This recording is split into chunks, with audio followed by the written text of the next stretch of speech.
नमस्कार, आदाब। आप देख रहे हैं सच का कारवा news. Royal college Dasna Ghaziabad में उत्तर प्रदेश राजश्री टंडन विश्वविद्यालय प्रयागराज के तत्वाधान में नोएडा क्षेत्रीय केंद्र के अंतर्गत आने वाले अध्ययन केंद्र सामान्य वर्गों की एक दिवसीय कार्यशाला का आयोजन बहुत ही हर्षोल्लास के साथ किया गया, जिसका विषय दुरुस्त शिक्षा में प्रवेश व गुणवर्धन तथा उत्तर प्रदेश राजश्री टंडन मुक्त विश्वविद्यालय प्रयागराज की स्थापना मुक्त विश्वविद्यालय अधिनियम 1999 के अंतर्गत हुई है, जो कि एक राज्य विश्वविद्यालय है। ये विश्वविद्यालय पूरे उत्तर प्रदेश में सुनियोजित ढंग से उच्च शिक्षा का प्रचार एवं प्रसार दुरुस्त प्रणाली के माध्यम से संचालित कर रहा है। विश्वविद्यालय का प्रथम शिक्षा जुलाई 1999 से प्रारंभ हुआ। परंपरागत शिक्षा प्रणाली में प्रवेश न पाने वाले छात्रों का प्रवेश घरेलू महिलाओं के लिए शिक्षा का अवसर, विशेषकर वंचित वर्गों को स्वतंत्र रूप से ज्ञान प्राप्त करना है। कार्यक्रम का शुभारंभ मां सरस्वती के समक्ष दीप प्रज्वलित करके किया गया।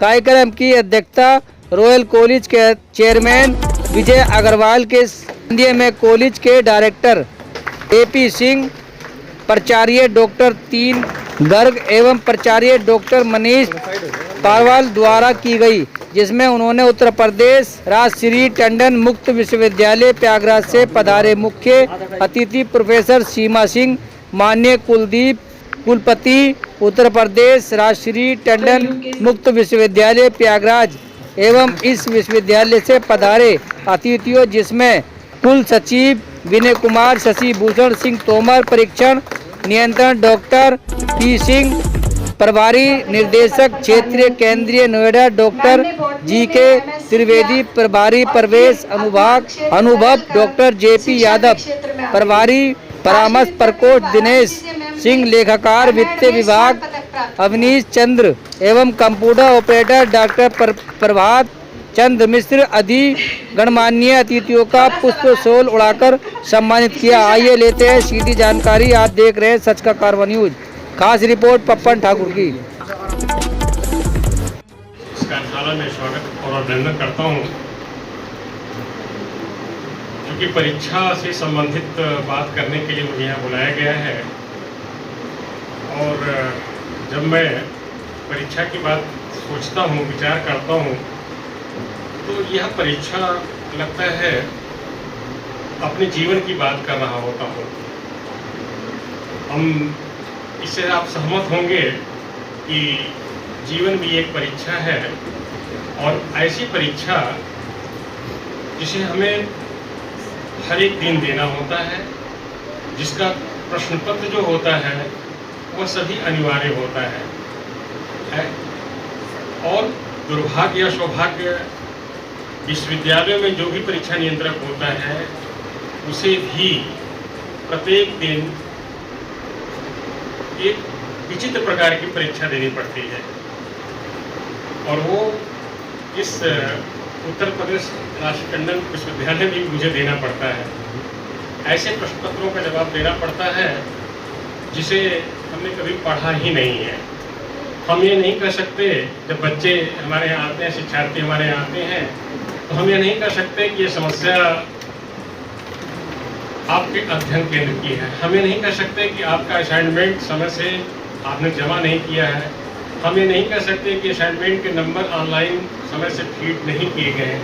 हम बिल्कुल नहीं कर सकते कि रीजनल सेंटर द्वारा उनके असाइनमेंट समय से वेरिफिकेशन नहीं किया गया है। हम ऐसा नहीं कर सकते। प्रैक्टिकल के नंबर उनके चढ़े हैं नहीं चढ़े हैं, हम ऐसा कुछ नहीं कर सकते, क्योंकि हमें जवाब देना पड़ता है। हम यह भी नहीं कर सकते कि उनका इनरोलमेंट नंबर इतना बड़ा होता है और इनरोलमेंट नंबर लिखने में 30% बच्चे जो है गलती करते हैं, और हमारे इन्विजिलेटर जो है उसको ध्यान भी नहीं देते।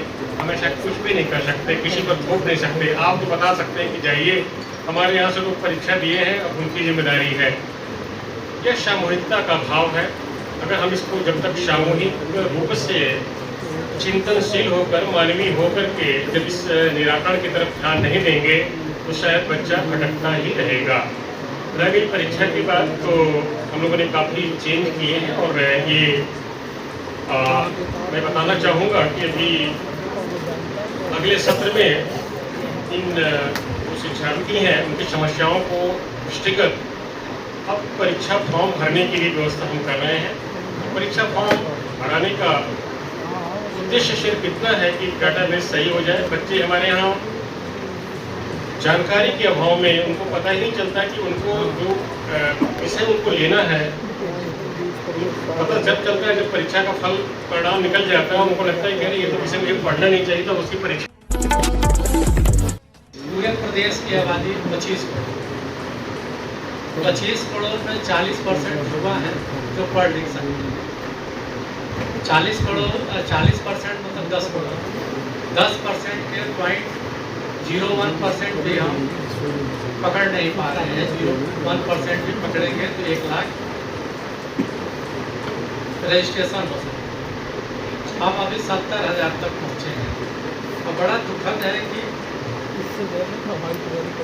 यहाँ 32 इस केंद्र से 32 केंद्र क्षेत्रीय कार्यालय से 32 केंद्र अटैच है, जिसमें कुल 858 रजिस्टर्ड विद्यार्थी हैं। 15 केंद्र ऐसे हैं जहां 15 से कम एडमिशन है। 9 केंद्र ऐसे हैं जहां 6 विद्यार्थी, 2 केंद्र ऐसे हैं जहां विद्यार्थी है ही नहीं। केंद्र व्यय के लिए न्यूनतम 15 का रजिस्ट्रेशन होना मस्ट है। तो 15 लोगों को तो केंद्र व्यय ऐसे नहीं मिल रहा है। आए दिन लोगों के फोन आते हैं, शिकायतें आती हैं कि मेरा केंद्र व्यय नहीं है। तो उन लोगों को केंद्र व्यय कैसे दिया जाए जहां 15 रजिस्ट्रेशन है।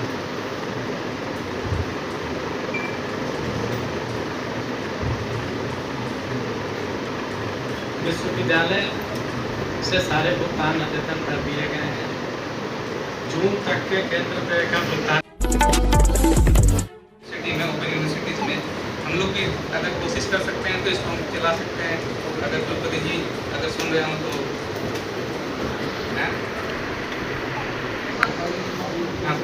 एक और मैम NEP 2020 अभी आपने इस बार से अप्लाइड है, बहुत बहुत बधाई मैडम, ये बहुत अच्छा ये है। पर अभी भी कुछ चीज़ें हैं मैंने देखा उसमें कुछ कंफ्यूजिंग है। अगर ऑनलाइन मोड पे अगर कभी समय को एक्सपर्ट्स के साथ आप जोड़ सकते हैं तो बहुत बढ़िया होगा। ये बस मेरा परामर्श है। Thank you ma'am. ये कार्यशाला इस उद्देश्य से आयोजित की गई कि यहाँ पर जितने भी अध्ययन केंद्र हैं उसके जो समन्वय है उनसे बातचीत करें, उनकी समस्याओं का समाधान करें और किस प्रकार से शिक्षा की गुणवत्ता को हम बढ़ा सकते हैं, इस बात पर चर्चा करने के लिए आयोजित की गई। हमारे साथ हमारे परीक्षा नियंत्रक, हमारे वित्त अधिकारी, प्रवेश प्रभारी, काउंसलिंग सेंटर के इंचार्ज और इस रीजनल सेंटर के इंचार्ज विद्यार्थी, इसके प्रभारी जी के ग्रेडी आदि सब उपस्थित थे। सबने अपने अपने क्षेत्र में जो भी उनकी समस्याएं हैं उसको सुना और उसको उन समस्याओं को समाधान करने का प्रयास किया। हमारा हमेशा ये प्रयास रहता है कि इस विश्वविद्यालय को में छात्रों की संख्या बढ़े ताकि हम उस GR के उस उद्देश्य को पूर्ण कर पाएँ जो कि पूरा कर पाएँ जिसकी हमसे अपेक्षा है। और लगातार इस पर कार्य कर रहे हैं। हम उन सभी लोगों तक शिक्षा को पहुँचाना चाहते हैं जो शिक्षा से वंचित है, चाहे वो घर में काम करने वाली महिला हो या नौकरी पेशा व्यक्ति हो या सैनिक हो या ट्रांसजेंडर हो, जेल में रहने वाले कैदी हो या कोई भी सामान्य व्यक्ति जो शिक्षा प्राप्त करना चाहता है, जिसको कहीं प्रवेश न मिल पाए या जो अपनी शिक्षा से भी पढ़ना चाहता है, उसके लिए हम शिक्षा का द्वार हमारे शिक्षा के द्वार खुले हुए हैं। वो सब हमारे शिक्षा प्राप्त कर सकते हैं। हमारे यहाँ शिक्षा की प्रक्रिया बहुत ही सरल है। ऑनलाइन एडमिशन्स होते हैं, हम उनको पाठ्य सामग्री पहुँचाते हैं और उसके बाद वो परीक्षा देने आते हैं। बीच में जो अध्ययन केंद्र है वहाँ पर काउंसलिंग क्लासेस होती है जिनको अटेंड करते हैं तथा अपनी जिज्ञासाओं को शांत करते हैं। इस प्रकार से हमारी ये प्रक्रिया लगातार चलती है। 2 सेमेस्टर में हमारे UG, PG, डिप्लोमा, सर्टिफिकेट और अवेयरनेस प्रोग्राम भी चलते हैं और हमारा समय पर परीक्षा का रिजल्ट बहुत ही समय से आता है।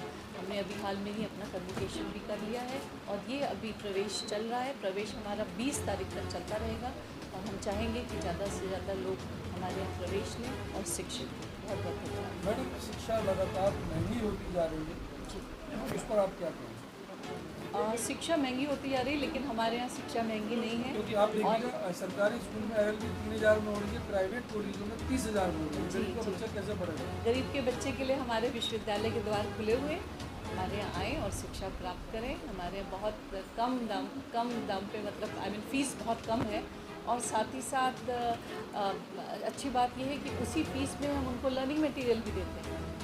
तो यहाँ पर सबके लिए द्वार खुले हैं, जिनके पास पैसा बहुत नहीं है, जो शिक्षा प्राप्त करने में पैसे या आर्थिक तंगी की वजह से सक्षम है।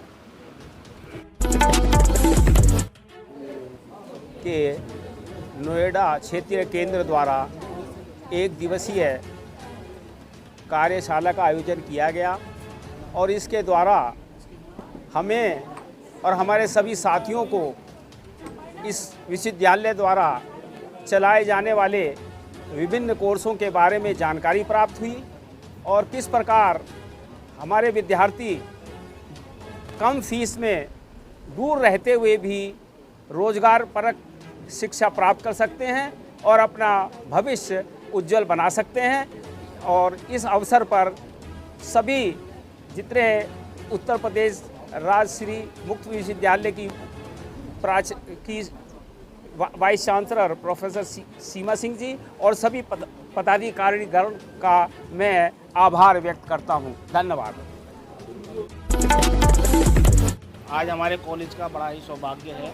उत्तर प्रदेश राजकीय टंडन विश्वविद्यालय की वीसी हमारे कॉलेज में आई प्रोफेसर सीमा, और उन्होंने हमारे कॉलेज में अपने शिक्षा के प्रति बहुत ज़्यादा जो हमें बताया कि जो शिक्षा महंगी हो चुकी है, अब हम जो है शिक्षा को जो है सस्ते तरीके से ओपन यूनिवर्सिटी से भी कर सकते हैं। दूसरा उन्होंने ये भी कहा कि कुछ हमारे जैसे जेल में कैदी हैं, कुछ महिला जैसे जो है घर पे रहती है, बाउंडेशन होती है, पढ़ नहीं पाती, तो उनके लिए बहुत अच्छा अपॉर्चुनिटी है।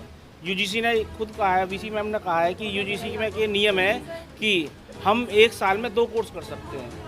तो ये सब अवेयरनेस हमारे समाज में आएगी तो कम से कम हमारा देश मजबूत होगा, जिससे कि हमारे देश में शिक्षा अग्रसर होगी। तो मैं आप सभी लोगों के माध्यम से पहले तो जो यही कहूँगा देश के लिए कि इस शिक्षा का विकास हो और सस्ती शिक्षा सरकार के माध्यम से इस तरह प्रोग्राम कराए जाएँ। असिस्टेंट प्रोफेसर हूँ और मैं पिछले 14 साल से यहाँ पे कार्यरत हूँ।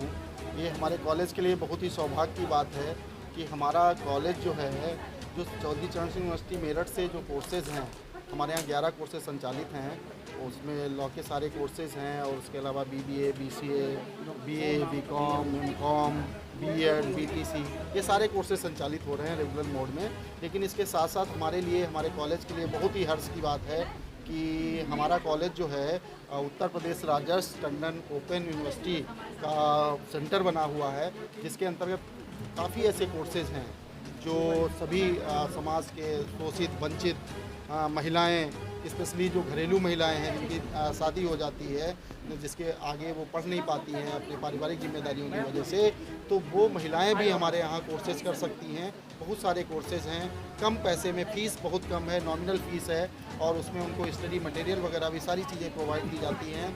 और ये उत्तर प्रदेश जो राजर्षि टंडन ओपन विश्वविद्यालय है, जैसा कि आज देखा होगा, आप लोगों को बताया भी गया, BC मैडम प्रोफेसर सीमा सिंह मैडम ने बोला था कि कोविड के बाद हमारे देश में दुनिया में ऐसी महामारी आई कोविड की, जिसकी वजह से जो है ओपन जो मुक्त शिक्षा है उसका काफ़ी ज़्यादा विकास हुआ है। लोग अब सजग हुए हैं, जागरूक हुए हैं और ये जो ओपन विश्वविद्यालय है, राज्य विश्वविद्यालय है, राज्य ओपन विश्वविद्यालय अधिनियम के अंतर्गत इसका एस्टेब्लिशमेंट है।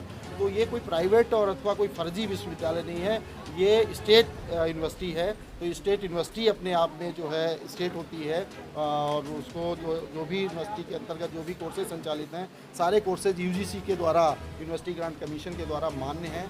और हमारे क्षेत्र के NCR के जितने भी लोग हैं, ज़्यादा से ज़्यादा संख्या में मैं आह्वान करूँगा अपने कॉलेज के बिहाफ पे वो ज़्यादा से ज़्यादा संख्या में इस कोर्सेज में भी जो है एनरोल्ड हों और जो है अपना जीवन जो है आगे अपने रोज़गार में डिग्री के माध्यम से रोज़गार वगैरह प्राप्त करें।